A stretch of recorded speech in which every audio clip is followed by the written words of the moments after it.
কি আমার over time কই? সারা রাত কাম করছি। পরে পরে সামনে মাসে দিব না। ফাইজলামি করেন প্রতি মাসে, আমার টাকা দেন জলদি। সাহস বাইরে গেছে, বেশি করলে গার্মেন্টস থেকে বাইর করে দিব। যা বাইরা।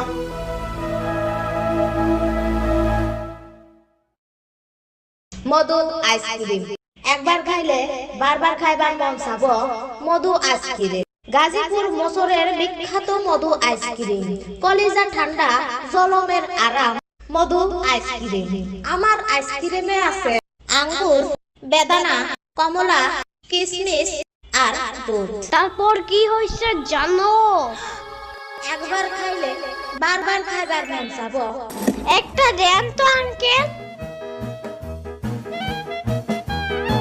টিয়া দিলেন না? আরে বাহ, এবার হেভি ইনকাম হয়েছে তো। এই আঙ্কেল উনারে একটু টাকা দিবা? আমি কেন দিব?